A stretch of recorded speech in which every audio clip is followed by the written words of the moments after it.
আজকে আমরা সকাল সকাল বেরিয়ে পড়েছিলাম বর্ধমান জেলার নিরল গ্রাম পঞ্চায়েতের দক্ষিণ দিঘি গ্রামে অবস্থিত অট্টহাস শক্তিপীঠ মন্দিরের উদ্দেশ্যে।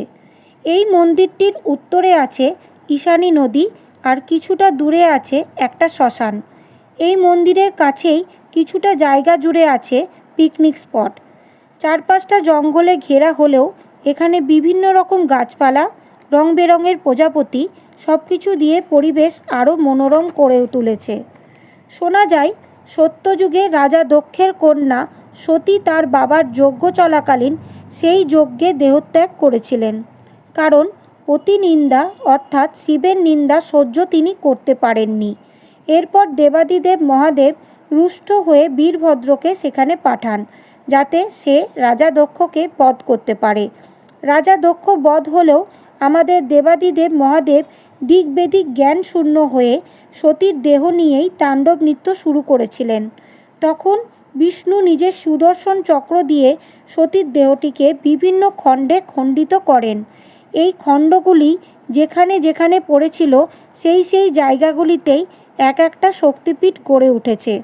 এই শক্তিপীঠে দেবী অধ ওষ্ঠ অর্থাৎ নিচের ঠোঁট পড়েছিল। এই জায়গাটির আগে নাম ছিল খুলারামপুর বা তুলারামপুর। আগে এখানে অনেক কৃষকরাই চাষাবাদ করে নিজের জীবিকা নির্ধারণ করতেন। একদিন তারা চাষ করতে গিয়ে জঙ্গলে একজন ধ্যানমগ্ন সাধু বাবাকে দেখতে পান। সাধু বাবা সেখানে যজ্ঞ করেন এবং একটি ত্রিশূল পুঁতে রেখে সেখান থেকে অদৃষ্ট হয়ে যান। আর যাওয়ার সময় আগেই বলে যান এটি একটি সতীপীঠ। এই দেবীকে আবার অধরেশ্বরী নামেও আখ্যায়িত করা হয়ে থাকে। যেহেতু মন্দিরের অষ্টধাতুর মূর্তিটি চুরি হয়ে গেছে, তাই এখানে শিলামূর্তি পূজিত হয়। এখানে নভেম্বর মাস থেকে মার্চ মাস পর্যন্ত বহু ভক্ত সমাগম লক্ষ্য করা যায়। দোলের সময় এখানে বিশাল মেলাও বসে। এখানে যারা আসতে চাইছেন তাদের বলে রাখি, এখানে থাকার জন্য সুন্দর সুন্দর অতিথি নিবাসও আছে। আর যারা মন্দিরে থাকতে চান তাদের থাকার জন্যও সুব্যবস্থাও করা আছে।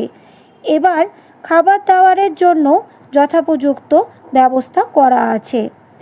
আপনারা যারা যারা এখানে এসে সুন্দর মনোরম পরিবেশে ঘুরতে চান তারা সকলেই এখানে নিশ্চিন্তে আসতে পারেন। আজকের আমাদের এই ভিডিওটি কেমন লাগলো আমাকে জানাতে ভুলবেন না। এরকম ভিডিও পেতে হলে আমার চ্যানেলটিকে ঝটপট সাবস্ক্রাইব করে ফেলুন। ততক্ষণের জন্য ভালো থাকবেন, সুস্থ থাকবেন।